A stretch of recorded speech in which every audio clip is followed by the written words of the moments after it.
Further course of action గురించి న్యాయవాదులతో చర్చించడం జరుగుతూ ఉంది.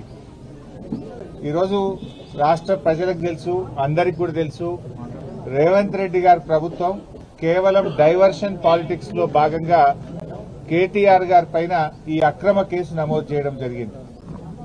ముఖ్యంగా రైతు బంధు విషయంలో వానకాలం రైతు బంధు ఎగ్గొట్టి యాసంగి పంటకు కూడా చెప్పిన 15,000 కాకుండా కేవలం 6,000 రూపాయలు ఇస్తామని చెప్పి ప్రజల్లో తీవ్రమైన వ్యతిరేకతను ప్రభుత్వం ఎదుర్కొంటా ఉంది. ఏడాది పాలన తర్వాత అన్ని సర్వే రిపోర్టులలో కూడా ఈ ముఖ్యమంత్రి ఫెయిల్యూర్ సీఎం అని, ఈ ప్రభుత్వం ఫెయిల్ అయిందని చెప్పి ఈ రాష్ట్రంలో వచ్చిన అన్ని సర్వే రిపోర్టులు కూడా తెలియజేస్తా ఉన్నాయి. సో ఈ క్రమంలో అక్రమ కేసు పెట్టి ప్రజల యొక్క దృష్టిని మరల్చాలని ఒక డైవర్షన్ పాలిటిక్స్ కు రేవంత్ రెడ్డి గారు పాల్పడతా ఉన్నారు. మాకు తెలుసు రేవంత్ రెడ్డి గారు ఇలాంటి ఇంకా అక్రమ కేసులు చాలా పెడతారని, ఇంకా మాలాంటి చాలా మంది నాయకుల మీద కూడా ఇలాంటి అక్రమ కేసులు ఆయన పెడతాడని. వీటన్నిటినీ ఎదుర్కోవడానికి మేము సిద్ధంగా ఉన్నాం. మాకు తెలంగాణ ప్రజలు ముఖ్యం, ఈ రాష్ట్రం ముఖ్యం. ఎన్నో పోరాటాలతోని త్యాగాలతోని తెలంగాణ తెచ్చుకున్నాం. తెలంగాణ బాగుండడం, తెలంగాణ అభివృద్ది చెందడం, తెలంగాణ ప్రజల సంక్షేమం బీఆర్ఎస్ పార్టీకి అత్యంత ముఖ్యమైనది. మీరు ఎన్ని కేసులు పెట్టినా, మా మీద ఇంకా ఎన్ని రకాలుగా ఒత్తిళ్లు పెట్టినా, నువ్వు ప్రజలకిచ్చిన 6 గ్యారెంటీలు అమలు చేసేదాకా నీ ప్రభుత్వాన్ని నిన్ను ఎట్టి పరిస్థితుల్లో వదిలిపెట్టం. రేవంత్ రెడ్డి అనుకుంటున్నాడు బ్లాక్ మెయిల్ రాజకీయాలతోనో, అక్రమ కేసులతోనో, అరెస్టులతోనో తన ప్రభుత్వం యొక్క తప్పిదాలను కప్పిపుచ్చుకుంటానో, మమ్మల్ని మానసికంగా బలహీనపరుస్తానని అనుకుంటా ఉన్నాడు. కానీ మేము మరింత బలంగా పోరాటం తప్ప ఎట్టి పరిస్థితుల్లో నీ అక్రమాలను గాని, నీ 6 గ్యారెంటీల అమలుపై నిన్ను ప్రశ్నించడాన్ని వదిలిపెట్టే ప్రశ్నే ఉత్పన్నం కాదు. ఈరోజు కేటీఆర్ గారి మీద హైకోర్టులో కూడా వచ్చిన తీర్పు కేవలం విచారణ కొనసాగించడానికే చెప్పింది హైకోర్టు. ఇది అక్రమ కేసు, దీని విచారణ నిలుపుదల చేయాలని చెప్పి బీఆర్ఎస్ పార్టీ తరఫున మేము కోర్టుకు వెళ్లాం. కోర్టేమీ కేసును నిర్ధారించలేదు, ఇది తప్పు జరిగిందని చెప్పింది గాని శిక్ష వేసింది కాదు.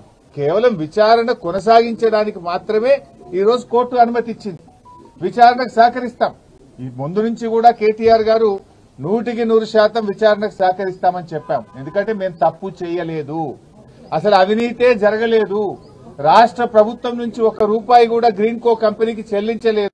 ఇది ఎప్పుడు జరిగింది? రేవంత్ రెడ్డి గారు ప్రమాణ స్వీకారం చేసిన 3వ రోజే ఆ కంపెనీ ప్రతినిధి ఏడాది పాటు నువ్వు ఎందుకు కేసు పెట్టలే, ఏడాది తర్వాత ఎందుకు పెడుతున్నావు? కేటీఆర్ గారు అడుగడుగునా నేను ప్రశ్నిస్తా ఉన్నాడు, నీ తప్పిదాలను బయట పెడతా ఉన్నాడు, నీ ప్రభుత్వం యొక్క వైఫల్యాలను ఎత్తి చూపుతా ఉన్నాడు కనుక ఏడాది తర్వాత దాన్ని బయట పెట్టినావు. నిన్ను ఆ కంపెనీ ప్రతినిధి కలిసిన విషయాన్ని నువ్వు ఎందుకు బయట పెట్టలే, మీడియాకి ఎందుకు చెప్పలే? అది మేం బయట పెట్టినాం. అంటే దీన్ని అంతా బట్టి చూస్తా ఉంటే దృష్టి మరల్చడానికి ప్రభుత్వం చేస్తా ఉంది. నిన్నగాక మొన్న ప్రభుత్వం చేతులెత్తింది కదా. ఇవాళ రైతుల విషయంలో మేము రైతు భరోసా సాగు భూములకే ఇస్తాం, 6,000 ఇస్తాం అని ప్రజలను మోసం చేసింది. మీరు ఆ ప్రజల్లో ఆ చర్చ జరిగి ప్రభుత్వం మీద వ్యతిరేకత రాకుండా ఉండడానికి ఇలాంటి డైవర్షన్ పాలిటిక్స్. బట్ అయినా కూడా మాకు న్యాయస్థానాల మీద గౌరవం ఉంది, చట్టం మీద గౌరవం ఉంది.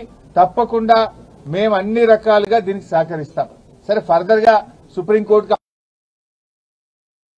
అనే దాని మీద మా న్యాయవాదులు ఇచ్చేటువంటి సలహా మేరకు మేము ముందుకు వెళ్తాం. బట్ మొన్న కూడా మీరు చూశారు, కేటీఆర్ గారు ఏసీబీ ఆఫీస్కి వెళ్లారు. ఎక్కడ కూడా ఎక్స్టెన్షన్ అడగలే, మేము టైం కూడా అడగలేదు.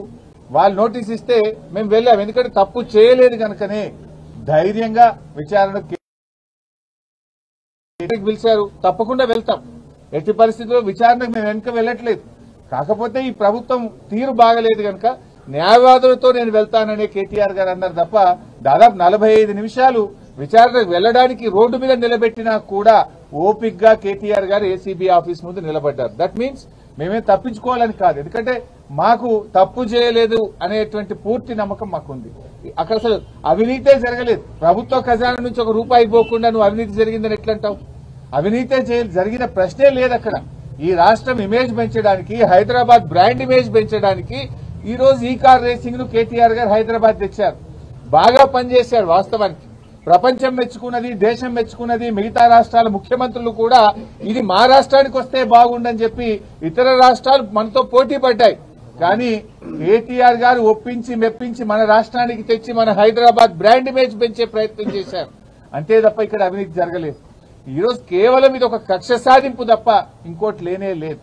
డైవర్షన్ పాలిటిక్స్, కక్ష సాధింపు చర్యలకు రేవంత్ రెడ్డి గారు పాల్పడతా ఉన్నారు. సరే, నువ్వు ఎన్ని రకాల ప్రయత్నాలు చేసినా మా పోరాటం ఆగదు. మా లక్ష్యం తెలంగాణ ప్రజల సంక్షేమం, మా లక్ష్యం తెలంగాణ రాష్ట్ర అభివృద్ధి, మా లక్ష్యం పోరాడి తెచ్చుకున్న తెలంగాణ. కేసీఆర్ గారు 10 ఏళ్ల కాలంలో అనేక రంగాల్లో ఈ రాష్ట్రాన్ని అగ్రభాగాన నిలబెట్టారు. అది కొనసాగింపే మా లక్ష్యం. మేము అధికారంలో ఉన్నా ప్రతిపక్షంలో ఉన్నా మాది తెలంగాణ ప్రజల పక్షం. ఆ తెలంగాణ ప్రజల పక్షాన మేము నిరంతరం పోరాటం చేస్తాం.